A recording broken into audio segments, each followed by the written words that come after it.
Welcome to the SkullKing Fantasy Football Podcast, powered by StatRoute.com. And now, here's your host, Ryan Skullroot.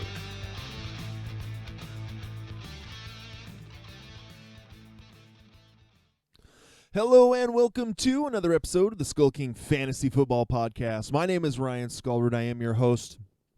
And we meant to have this episode out last night. We were having a little bit of technical difficulties with the computer. So sorry that this was not out last night, but we did, we'll at least make sure that we've got all of the information out that you guys need for the weekend, for the most part, before the Thursday night football game. One of the things that we wanted to start doing is we wanted to start doing a DFS show. And so usually we record Sunday night, Monday night, Tuesday night, Wednesday night. The Tuesday night one obviously got interrupted. That was going to be what tonight's show was. And then tonight's show was supposed to be a DFS show. We will try to get that in probably Thursday if we can. So all that to say, it's good to talk with you guys tonight. Real quick, before we get started, make sure to hit that subscribe button, whether you're watching on YouTube, listening on iTunes, Stitcher, Google Play, Spotify, wherever you listen to our podcast. We would really appreciate if you would take the time to go ahead and hit that subscribe button. Make sure to like the episode. Please give us a rating or review so we can learn what you like, what you don't like. Give us a little bit of a barometer on what you think we could improve on. We would greatly appreciate that. And also, if you could please, if you enjoy these episodes, please share them out to your friends and family who do fantasy football, just not the ones that are in your league. So with all that being said, I think we are good to go. So why don't we go ahead and hop into today's headlines? Today's headlines. All right, and to start off the headlines, we are looking at the Thursday night football game, and I got to say, the running back position is looking extremely thin for Thursday night football. 49ers running backs Matt Breida and Raheem Mostert, both of which did not practice on Tuesday. I don't believe they practiced today either, or they were at least listed as did not practice. Jeff Wilson suffered a stinger in Sunday's game, so who knows if he'd actually be healthy. So the only running back we actually think is even healthy is Tevin Coleman, which he's never really been the sole guy before. Usually there's been someone to kind of take part of the load. So we will see how that works with Tevin Coleman for tomorrow night, or actually when you're listening to this tonight during the Thursday night football game.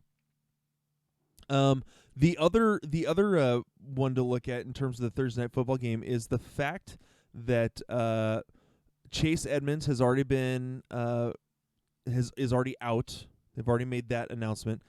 David Johnson will be a game time decision, but that they're going to run a running back by committee for this game, which I don't know how much that's going to help. Because the Cardinals are going up against one of the second best defense in the league, so not a whole lot of help there. So the next story, Andy Dalton. Andy Dalton got benched officially. He is going to start he is now done in terms of starting. Ryan Finley is going to start going into week 10 after the week 9 bye, so that gives him a couple weeks to really get some first team reps and see how he can do.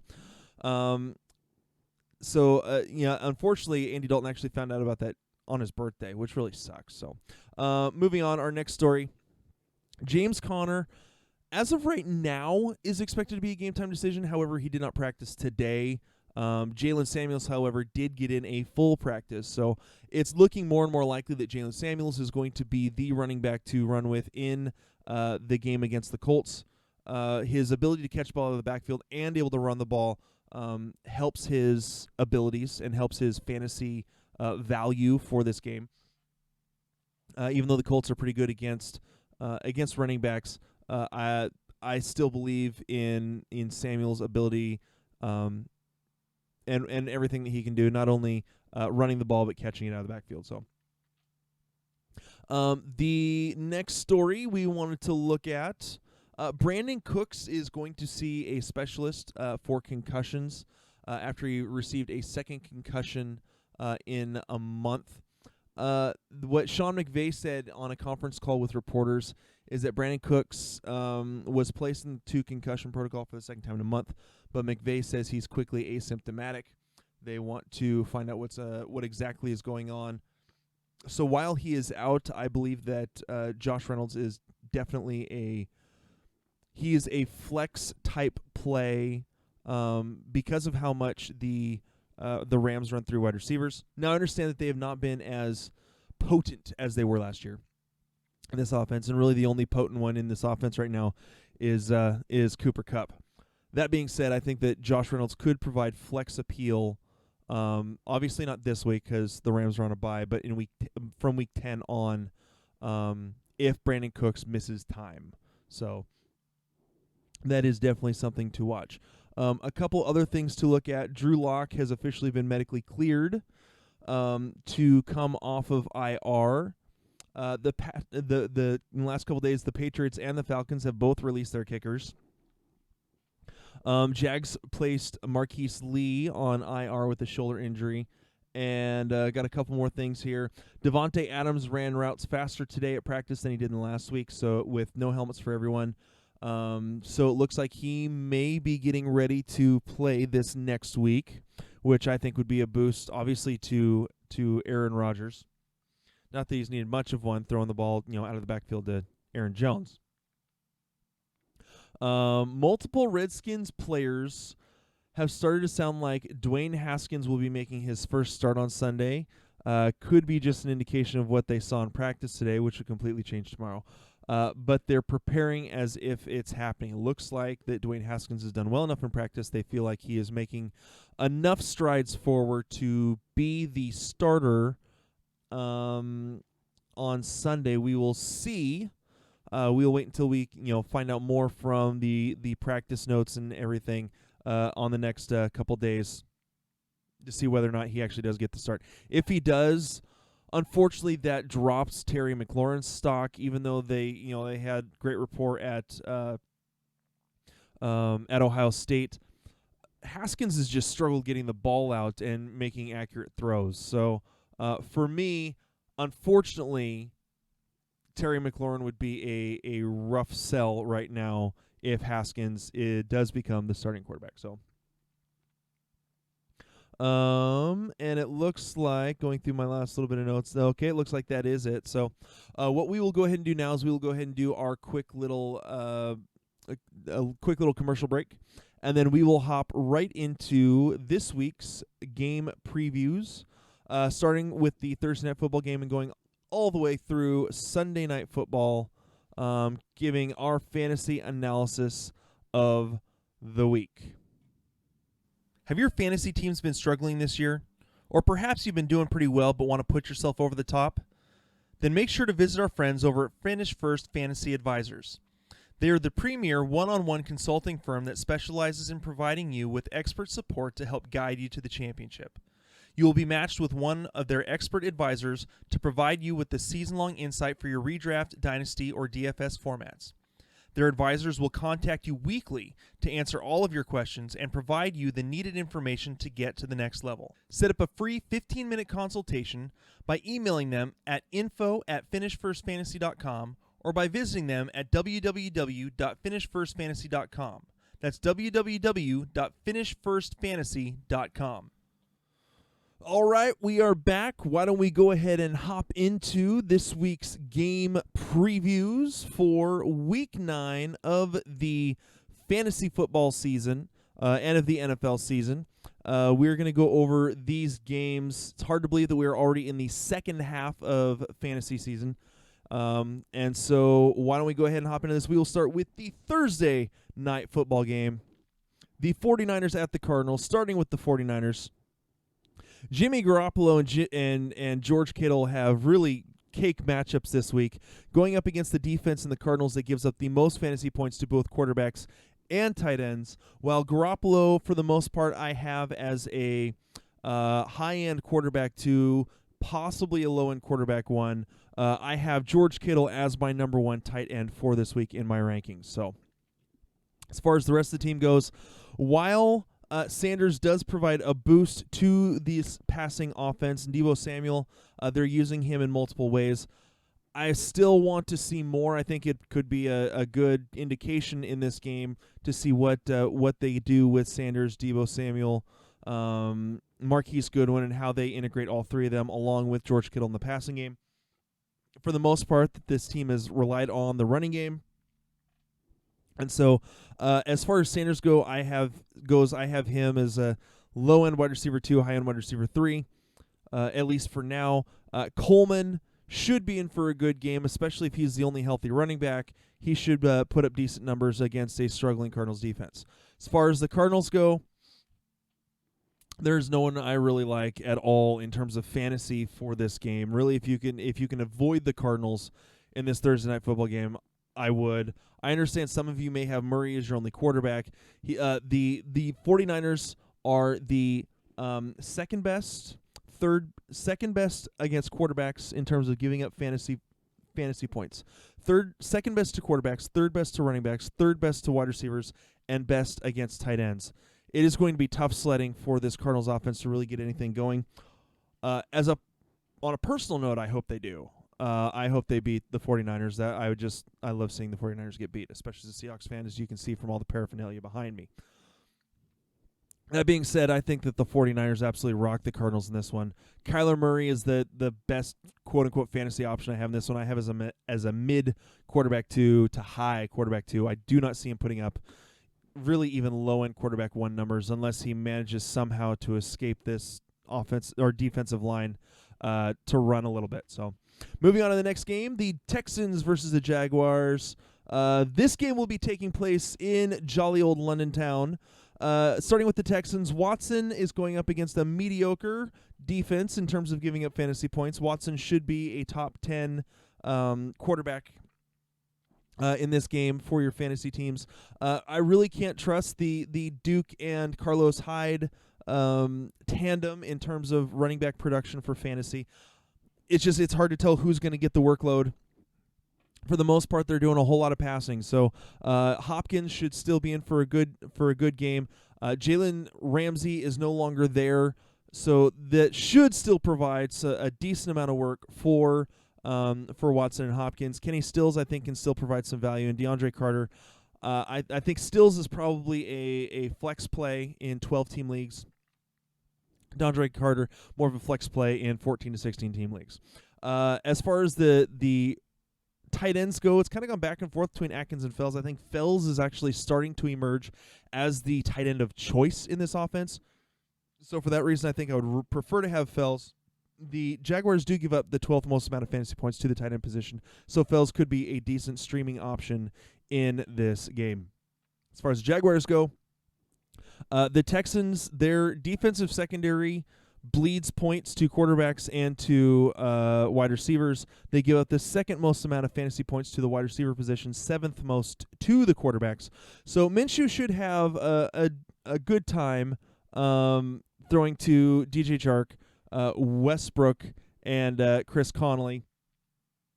I know that Chark was dealing with some sort of ailment. I have not seen anything to think that he is going to miss this game, at least as of yet. So for that reason, I am still okay to have him in my lineups. I believe he's still top 7 or 8 in terms of fantasy production in half-point PPR. Fournette may have a little bit tough sledding. He's usually a running back 1. I'm having him in the mid to high running back 2 range for this game, as the Texans are a top 10 defense in terms of giving up the fewest fantasy points to running backs. Moving on, the Redskins versus the Bills. This is not the game that you would want Dwayne Haskins to start out against. The Bills are the 5th best in terms of giving up fantasy points to the quarterback position. They give up a lot of running yards, so Peterson may be in for a decent game in this one, as well as Chris Thompson. little brain fart there. As well as Chris Thompson catching the ball out of the backfield. The Bills defense is also the second best against wide receivers and third best against tight ends. So this could be a little bit of tough sledding for the rookie if he does end up getting the start against Buffalo in Buffalo this week. I still have McLaurin as probably a mid. I probably have him in the low teens, high 20s for this week against the Redskins. If it's Keenum, I probably put him in the mid teens. As far as the Bills go, Josh Allen going up against the middle of the road defense in terms of giving up fantasy points to the quarterback position. Singletary and Gore, they have a pretty easy matchup. One of the 10 worst teams in terms of defense giving up fantasy points to the running back position. I like Singletary as a minimum flex play.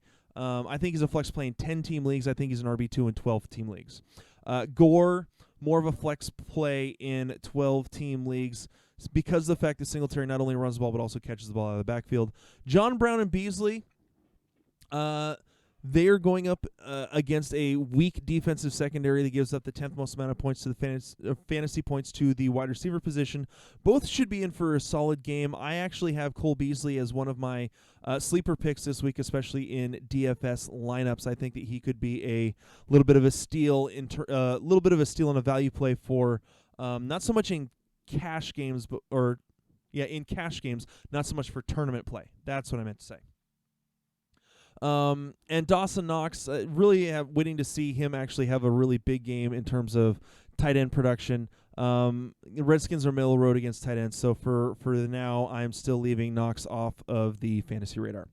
Moving on, the Titans going to the Panthers. Panthers play pretty well against quarterbacks in terms of fantasy production. Tannehill, I think, can still have a decent game against the Panthers. Even the 49ers, who don't really do much with their passing game, were able to move the ball pretty well against the Panthers, though, again, most of the damage was done by Tevin Coleman in the run game. Hunter Henry is in for a pretty nice matchup. The Panthers give up the 5th most amount of fantasy points to the running back position, so Derrick Henry should be a solid running back one for this week. A.J. Brown and Corey Davis, I still have them as mid wide receiver 3s, so mid-teens to mid-30s. In terms of their production. A.J. Brown, I probably still have a little bit higher than Davis. It seems like he is developing a little bit more of a rapport with Tannehill than Davis is. And as of right now, not the best matchup for the Panthers or for the Titans tight ends going up against the Panthers. But Jonnu Smith has really had a great couple of weeks. With Tannehill now at the quarterback, I believe that he could be a solid DFS play. Again, probably only for cash games as a value play at tight end to get some more work somewhere else. But definitely could end up with a touchdown in this game.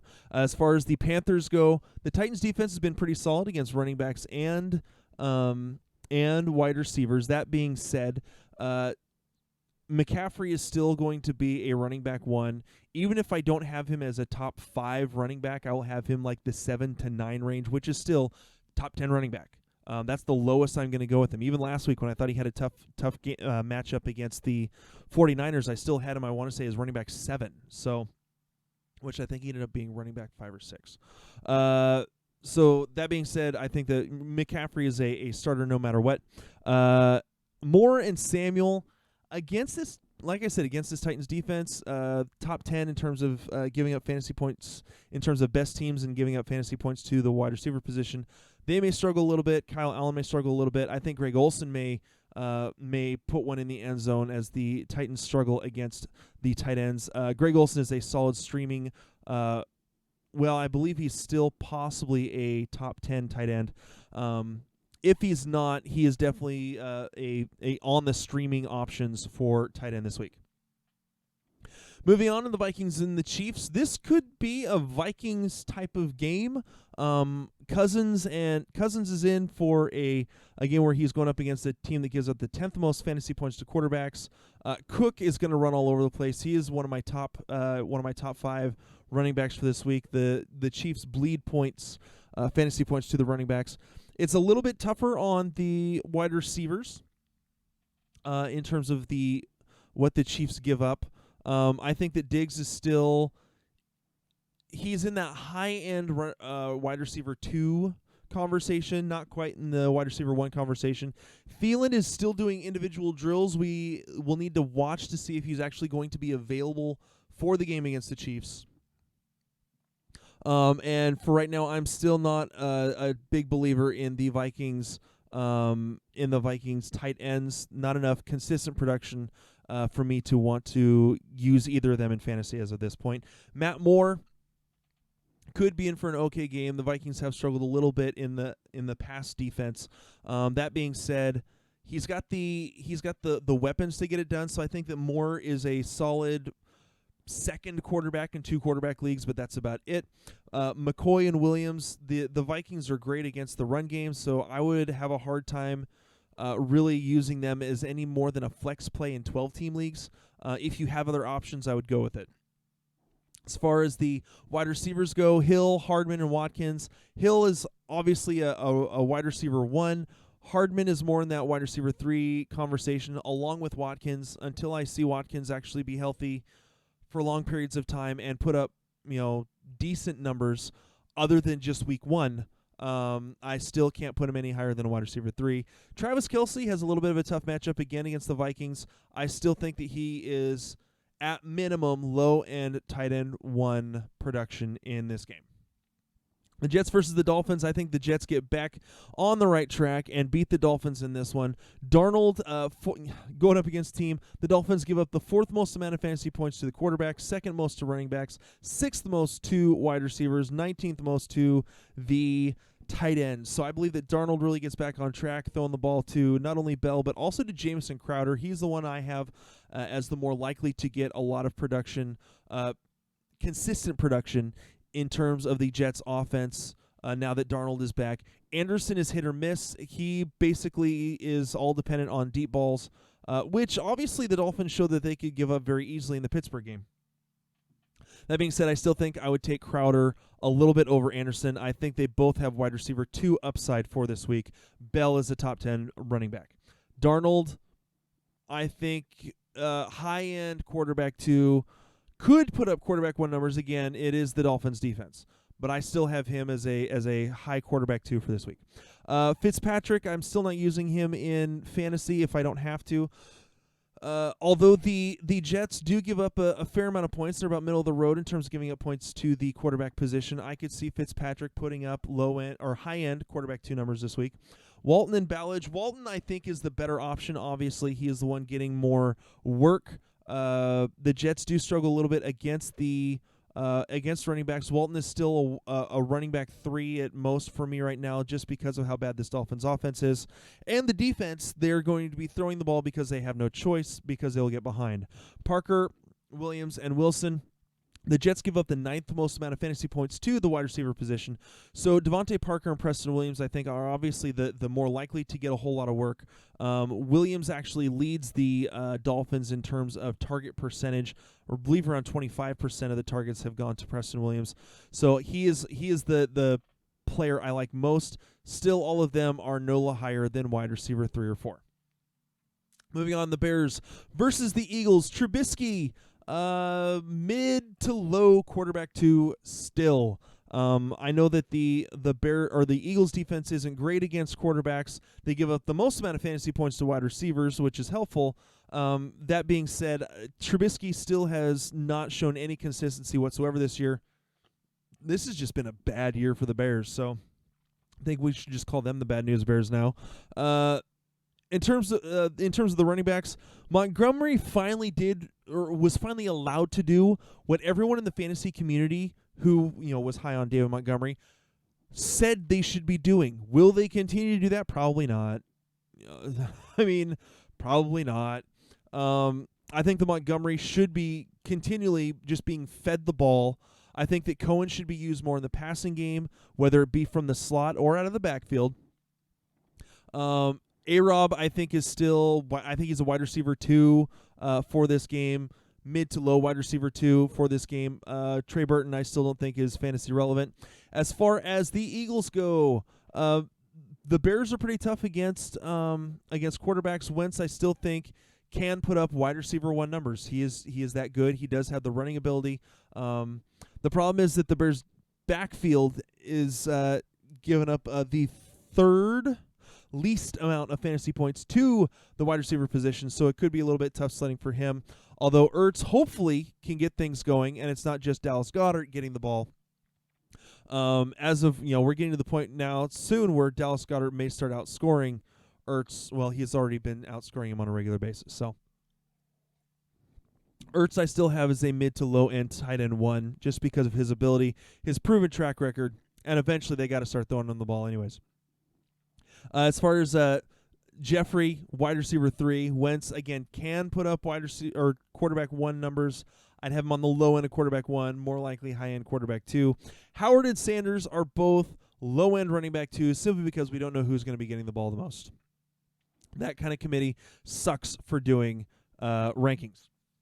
The Colts versus the Steelers. Jacoby Brissett may struggle a little bit this week against Steelers defense. It's very tough against quarterbacks. They are in the top 10 in terms of giving up the least amount of fantasy points to the quarterback position. Brissett I have as a mid quarterback 2. Marlon Mack, it's going to be a little bit tough sledding for him. The Steelers have been very tough as well against the run. That being said, Marlon Mack has shown himself to be a bit of a workhorse, so I think that he could still get some production in this game. I think this will be a low-scoring game. I would like to see Marlon Mack get the touchdown in this one, but it very likely could be going to one of the tight ends. T.Y. Hilton is the only wide receiver of fantasy relevance in this game. I have him as a mid to low wide receiver 2 for this. Again, the Steelers have been playing pretty solid defense so far. Doyle and Ebron still high-end tight end 2s is all I can do it because, again, we're dealing with 2 guys that they've had pretty, for the most part, equal work. It has started to lean towards Ebron a little bit more in the last couple weeks. That being said, I still think there's both high-end tight end 2s at best, even with the Steelers giving up the 8th most amount of fantasy points to the tight end position. Moving on over to the Steelers side, Mason Rudolph, mid-round. He's a mid quarterback 2 in this one. Really depends on how much the wide receivers are getting loose.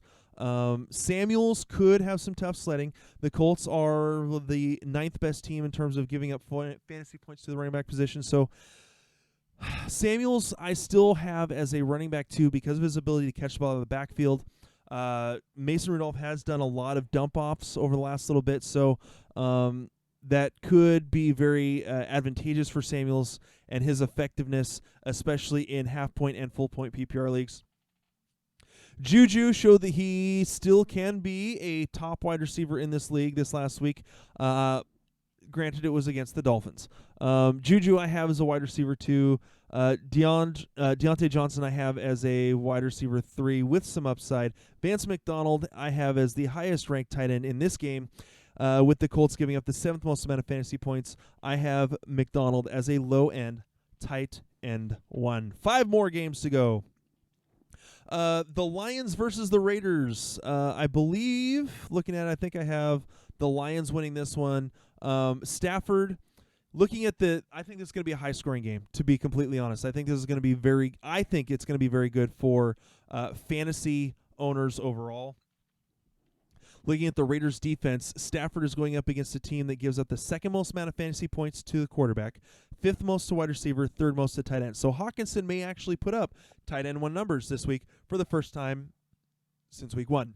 Galladay and Jones, I think, are in for solid weeks. Ty Johnson, McKissick, I think they may get used a little bit. I'm not quite believers in them. I think they may let Stafford throw the ball all over the yard in this one. I think kind of the same thing is going to be happening for the Raiders. The Lions give up the 6th most amount of fantasy points to the quarterback, 3rd most to running back. So I think that Jacobs is in for a really solid game this week.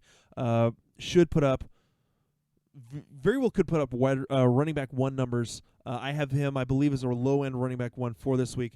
Tyrell Williams should be solid. Wide receiver 2. Darren Waller is a tight end 1. Derek Carr, I have Stafford and Carr both as low-end quarterback 1, high-end quarterback 2, kind of on that ridge. It all depend, again, digging more into the matchups a little bit to see who I move around in that area. Moving on to the Buccaneers visiting the Seahawks. Jameis Winston, the Seahawks give up the 11th most amount of fantasy points to the quarterback position, so Winston could be in for a decent game here. The Seahawks have been somewhat tough against running backs and wide receivers. They are, I believe, the 11th best team in terms of giving up fantasy points to both those positions. However, they bleed points to the tight end, and Cameron Brate could be in for a very solid week this week. O.J. Howard still has not been practicing, so I believe that Brate will get the start at the tight end position. The Seahawks give up the 4th most amount of fantasy points to the tight end position, and so Brate could be a very solid streamer for this week. I think he is a tight end that I think could be a value play to be used in tournament lineups if you don't want to spend a whole lot on your tight end for this week. Moving on to the Seahawks, Winston I have as a potential quarterback 1. It all depends on, I think he could put up quarterback 1 numbers. I think he's going to throw the ball all over the yard. I think that's the only way that they're going to get anything going against the Seahawks defense. At the same time, Winston could also throw 5 interceptions and only 200 yards, get benched, and put up the 25th, be quarterback 25 this week. So I've got him in a league, in a 14-team league. I'm running with him because my only other option is Trubisky. So Winston's what I'm going with. Moving on to the Seahawks. This should be a very good game, honestly, for the Seahawks offense. The Buccaneers give up the 8th most amount of fantasy points to the quarterbacks, 7th most to wide receivers, 2nd most to tight ends. Now, because of the tight end issue, this is actually going to go 2 different ways for me. I think that Jacob Hollister could get a little more work as the receiving tight end. That's more of what he does. Luke Wilson only gets about 1 or 2 catches a game. It just so happens that one of those may be for a touchdown. Anyways, other than that, I think that because of how they play against tight ends, DK Metcalf could be a solid tournament play this week. I know he got 2 touchdowns last week, 3 catches, 15 yards, 2 touchdowns, both really close to, in the red zone. I think that DK could put up big yards this week if they use him how I think they will against this Buccaneers offense or Buccaneers defense. I think DK could be, like I said, a really solid play. I have him as a high-end wide receiver 3, low-end wide receiver 2 right now. I'm not going to put him any higher than that just because I think that's about the average of where he could end up for this week. He could also, at the same time, put up high-end wide receiver 2 numbers this week. So Lockett, I have right on that corner of wide receiver 1, wide receiver 2, just with how solid he has been. I believe he's still a top 15 wide receiver and half-point PPR. So Chris Carson is going to struggle in this game, I believe, because the Buccaneers have held multiple big-time running backs to not a lot of yards. Tevin Coleman, who ran all over the Panthers. They held Christian McCaffrey to only a few rushing yards. I want to say 60 rushing yards, somewhere in that area. So Carson, I think, could struggle. I think this is all going to be about the passing game in Seattle. And so this could be another one of those high-scoring games that's very big on the fantasy production. Moving on, 3 more games. The Browns at the Broncos. I think the Broncos are probably going to win this one. They are the 3rd best in terms of giving up fantasy points to the quarterback position. So Mayfield is going to struggle. I think they get to him, sack him a couple times. I think the Broncos would be a great defense to play this week against the Browns. They're middle of the road against running backs, so Chubb could be in for a solid week. OBJ and Landry have been terrible this year. I can't believe how many times I've seen balls hit Beckham's hands and he hasn't come down with the catch. So for that reason, I think that the Browns struggle. Chubb is the only fantasy highlight in this one. I think that he is still a running back 1 just simply because he does catch the ball out of the backfield and gets the points that way, especially in half-point and full-point PPR. So as far as the Broncos go, I am not using Brandon Allen as a quarterback. I think it brings down Sutton's value just a little bit.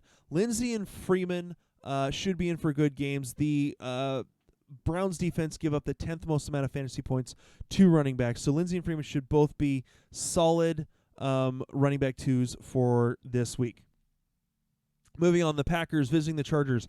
I think that there's still enough turmoil in L.A. with the Chargers, and since about 80% of the game or 80% of the crowd at the stadium for the Chargers is probably going to be Packers fans, I think that they continue to struggle even after firing Ken Wisenhunt. I think the Packers come out with the win. Rodgers may struggle a little bit. Again, the Chargers are pretty decent against wide receivers and quarterbacks, giving up the 10th least amount of fantasy points at both those positions.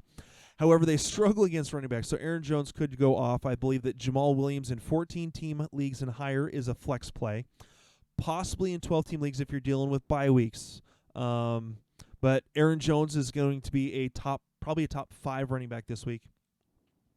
If Devontae Adams is back, I have him as a mid wide receiver 2 to high wide receiver 2, simply because I don't know how gingerly they are going to work him with his foot. MVS, Lazard, Allison, wide receiver 3s and lower. Jimmy Graham, the Chargers are middle of the road against tight ends, so I think Jimmy Graham is a low-end tight end 1. Rodgers is still, he's moved up to the quarterback 7 on the season. I think he's low-end quarterback 1 in this one. I still think that he has enough production, but Aaron Jones is going to get most of it. Rivers, I still have as a mid quarterback 2. I just haven't seen the production from him. The Packers have struggled against running backs, giving up the 6th most amount of fantasy points to him. So Eckler and Gordon could be in for solid games. This could be finally the time where they get the running game going for the Chargers. Keenan Allen I have as a mid wide receiver 2 until I see different. I can't put him any higher than that, even though after the first 3 weeks he was wide receiver 1. Since then he's been about wide receiver 40. So Hunter Henry is a tight end 1. It's about the only position that Rivers has been able to throw to consistently. Moving on to the Sunday Night Football game, the Patriots versus the Ravens. The Patriots, Tom Brady, I have as a wide receiver 1. Michelle and White both as wide receiver 2s in half-point and full-point PPR. Edelman is a wide receiver 2 that could provide wide receiver 1 upside like he did this past week. Sanu and Dorsett, wide receiver 3s. Ben Watson, I don't have as fantasy relevant this week. Moving on to the Ravens, the only one I really trust is going to be Lamar Jackson because of the fact that he can run the ball, and that's going to be what helps his fantasy production. I have him as a mid to low quarterback 1. Again, the Patriots are the best team against quarterbacks, the best team against running backs, the best team against wide receivers, and the second best team against tight ends. So it is going to be very difficult, in my opinion, for the Ravens to do a lot against this Patriots defense. I understand the Patriots have played a lot of cupcake teams. They played the Jets. They've played Miami. They've played the – who else have they played? They played the Steelers. So they've played a lot of teams that just really are not very good.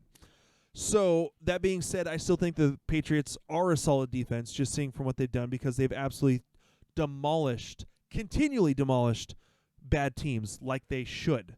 So I think the Ingram low-end running back 2 in this game. Hollywood Brown, Boykins, Snead, I don't really like any of them. I think they're all wide receiver 3s. What's going to carry Lamar Jackson is his legs this week. So Andrews is still a top 5 or 6 or maybe 7 tight end. I have him as a mid to low tight end 1 this week. Again, the Patriots defense is just that good.